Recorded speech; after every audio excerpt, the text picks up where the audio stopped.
Fala, Dev Raiz! Hoje a gente vai encarar um cenário bem real, daqueles que tiram o sono de qualquer um. Pensa comigo, sexta-feira, fim do dia, e de repente, pá! Aquele alerta crítico de produção. A latência tá lá em cima, a aplicação não responde e o telefone do comercial já tá tocando. Esse é o nosso chamado para a aventura. E olha, esse é um daqueles desafios que não tem resposta pronta no Stack Overflow, não. Cada caso é um caso. Então, bora mergulhar nisso. A gente estruturou essa análise aqui como uma jornada, a odisseia do desenvolvedor. Esse slide é o nosso mapa do tesouro. A gente vai passar junto por cada uma dessas etapas, explorando as hipóteses, os erros que a gente comete no caminho e, claro, os aprendizados. A nossa história começa num lugar bem familiar para muita gente. Uma aplicação monolítica, nosso bom e velho legado, que já viu dias melhores. Fazer um deploy novo dá até calafrio, o desenvolvimento está lento e o sistema? Bom, o sistema está pedindo socorro. Quem aí nunca se deparou com uma mensagem dessas nos logs, né? Esse é o nosso chamado. E a primeira hipótese que vem na cabeça qual é? Ah, deve ser uma query lenta, um gargalo no banco. A gente vai lá, otimiza um índice, sobe um fix correndo, mas não demora muito e o problema volta. É o primeiro sinal de que o buraco é bem mais embaixo. E o problema de verdade não é só aquele erro. É um conjunto de code smells, de cheiros estranhos no código que a gente foi ignorando com o tempo. É aquele controller com um método de 200 linhas que ninguém mais tem coragem de encostar. É a mesma lógica de negócio copiada e colada em 3 endpoints diferentes. A dívida técnica está cobrando a conta. E com os juros. E aí, no meio desse caos todo, a gente começa a ouvir uma música. É o canto da sereia. A solução que está na boca de todo mundo. Microserviços. A promessa de times independentes, deploys que não quebram tudo, resiliência, escalar só aquele pedacinho que precisa. Parece até mágica. A resposta para todas as nossas preces. A gente vê esses cases de sucesso de empresas gigantes como a Netflix e pensa, é isso, encontrei o caminho. A ideia de quebrar nosso monolito em um monte de serviços pequenininhos parece ser a única saída para a gente conseguir crescer. A gente já começa até a desenhar os novos serviços num quadro branco, todo empolgado. Só que aí vem o primeiro balde de água fria. A gente tenta aplicar essa ideia na nossa stack, que é um framework como o Laravel, e percebe que está lutando contra a própria ferramenta. Esses frameworks foram feitos para serem monolíticos. Forçar uma arquitetura de microserviços neles não é só um refactor, é uma briga constante com a filosofia base da ferramenta. E é aqui que a complexidade simplesmente explode na nossa cara. Aquilo que antes era uma simples chamada de método dentro do código, agora virou um problema de infraestrutura, de rede. A gente usa REST, gRPC, vai para mensageria. Cada escolha dessas traz uma avalanche de novas preocupações. Latência, serialização de dados, service discovery. Toda aquela simplicidade que a gente tinha, foi embora. É nesse momento de frustração, sabe, depois de quase se afogar nessa complexidade toda, que a gente para e respira fundo. Será que não tem um jeito melhor? Um caminho do meio? E é aí que a gente encontra o nosso mentor. Uma abordagem mais pé no chão, mais pragmática. E esse mentor é um monolito modular.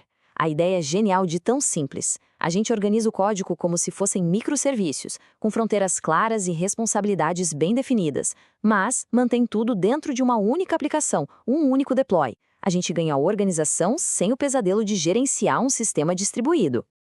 Dá uma olhada em como a nossa aplicação está hoje. Tudo organizado por tipo técnico.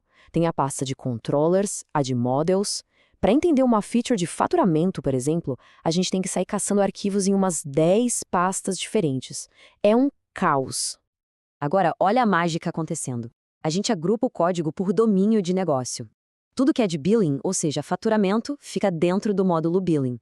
Cara, a carga cognitiva para dar manutenção ou para criar algo novo simplesmente despenca. Fica muito, mas muito mais fácil de raciocinar sobre o sistema.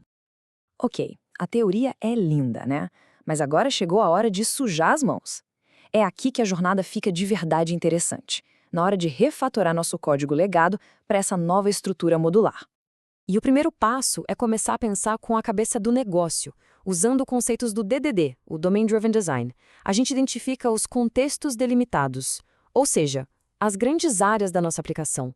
Gestão de usuários é uma coisa, gestão de eventos é outra, completamente diferente. Cada um desses contextos vai virar um módulo nosso. Lembra daquele controller de 40 linhas que a gente falou? Então, é ele que a gente vai atacar. Um método só que faz de tudo um pouco. Valida o request, checa a permissão do usuário, busca dados, manipula, salva no banco e ainda monta um JSON. Testar um negócio desses é um pesadelo.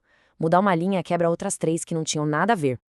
E olha só o resultado, depois de aplicar uns padrões como CQRS. O nosso controller vira um maestro, com 4 linhas. Ele só recebe requisição e delega o trabalho pesado para classes que são especialistas naquilo.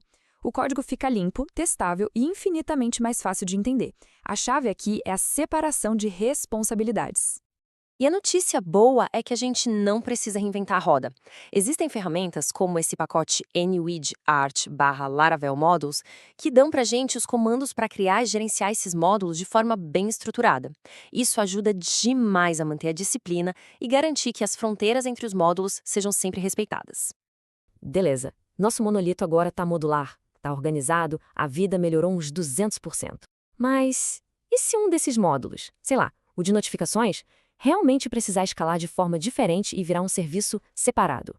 Ah, agora sim a gente está pronto para enfrentar o chefe final, garantir a consistência de dados num ambiente distribuído. Essa é a pergunta de $1 milhão. No monolito, a gente estava tranquilo com a transação ACID do banco de dados. Agora, com vários bancos separados, como é que a gente garante que a reserva do voo, do hotel e do carro aconteçam todas juntas? Ou que, se uma delas falhar, nenhuma aconteça? E a resposta para esse dilema, geralmente, é o padrão Saga. Ele funciona como uma coreografia, sabe? Cada serviço faz a sua parte. Se alguma coisa dá errado no meio do caminho, os serviços que já atuaram executam ações de compensação para desfazer o que fizeram. É um jeito inteligente de manter a consistência do negócio. E mesmo aqui, a gente tem escolhas a fazer. A saga pode ser coreografada, onde os serviços reagem a eventos uns dos outros. É mais desacoplado, mas bem difícil de rastrear. Ou pode ser orquestrada, com um serviço central mandando no fluxo.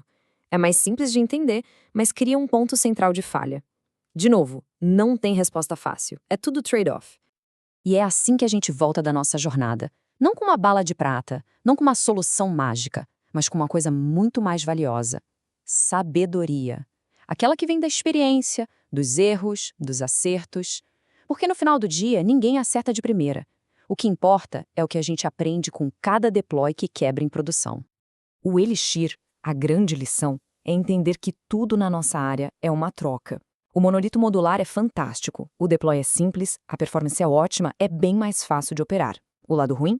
Exige uma disciplina quase militar do time para não deixar os módulos se misturarem de novo e tudo virar aquele macarrão de código que era antes.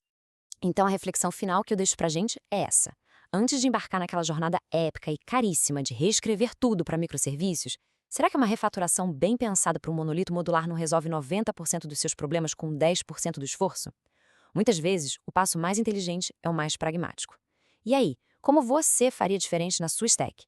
Se você já passou por uma situação parecida, compartilha com a gente nos comentários como resolveu. Cada experiência dessa fortalece demais a comunidade.